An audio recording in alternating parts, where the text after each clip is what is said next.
അപ്പോ എല്ലാ സാധനങ്ങളും ഉണ്ടാക്കി വെച്ചാലും ഉപ്പില്ലെങ്കിൽ അതിന് രുചി പൂർണ്ണമാകുന്നില്ല. നീ ഭൂമിയുടെ ഉപ്പാണെന്ന് പറഞ്ഞു. പക്ഷെ നമുക്ക് ഒരിക്കലും ഒരു സാധനത്തിൽ ഉപ്പ് കാണാൻ പറ്റും? ഒരിക്കലും ഇല്ല. നിന്റെ സാന്നിധ്യം കൊണ്ട് അവിടെ ഉണ്ടാകേണ്ട ഫ്ലേവറുകളൊക്കെ ഉണ്ടായിരിക്കണം. പ്രത്യേകിച്ച് സംഘടനകളെ കുറിച്ചൊക്കെ പറയുമ്പോൾ ഇത് എടുത്തു പറയേണ്ട ഒന്നാണ്. ഞാൻ ഒരുപാട് സംഘടനാ പ്രവർത്തകരെയൊക്കെ എനിക്ക് പരിചയമുണ്ട്. ചിലപ്പോൾ ഇവർ തമ്മിലുള്ള അടിയും ഗുസ്തിയും ഒക്കെ കാണുമ്പോൾ എൻ്റെ അടുത്ത് പറയാറുണ്ട്, ഫ്ലക്സ് അടിച്ചപ്പോ അവന്റെ പടം മേളി വെച്ചു, എന്റെ പടം താഴെ വെച്ചു. നോട്ടീസ് അടിച്ചപ്പോ എന്റെ പേര് അടിച്ചില്ല, അവന്റെ പേര് മേളി വെച്ചു. എന്റെ പേര് പ്രോഗ്രാമിൽ ഇല്ലല്ലോ. പിന്നെ മുട്ടൻ അലമ്പാണ്.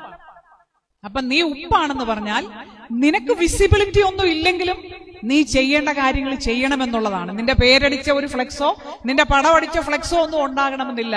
നിന്റെ പ്രസൻസിലൂടെ നിനക്ക് അവിടെ കൊടുക്കാൻ പറ്റുന്ന രുചി ഉണ്ടാക്കാൻ പറ്റണം, അല്ലേ? ഇവിടെ ഇരിക്കുന്ന അമ്മമാർക്കെല്ലാം അറിയാം, ഇവിടെ ഇരിക്കുന്ന പ്രിയപ്പെട്ട പിതാക്കന്മാർക്കും അറിയാം.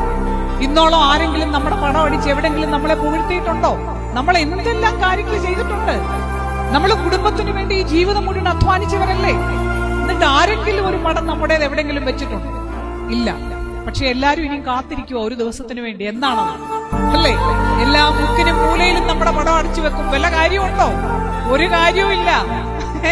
അപ്പൊ ജീവനുള്ളപ്പം നമുക്ക് വേണ്ട അംഗീകാരവും ആദരവും സ്നേഹവും ഒക്കെ നമുക്ക് കൊടുക്കണം. അതുകൊണ്ടാണ് ഒരു കവി പറഞ്ഞിട്ടുണ്ട്, മരിക്കുമ്പോൾ ദയവായി 1000 റോസാപ്പൂക്കളുടെ റീത്തുമായി നീ എന്റെ അടുത്തേക്ക് വരരുതേ, ജീവനോടെ ഒരു റോസാപ്പൂവിന്റെ ഇതളെങ്കിലും എനിക്കായി നൽകുമെന്ന്.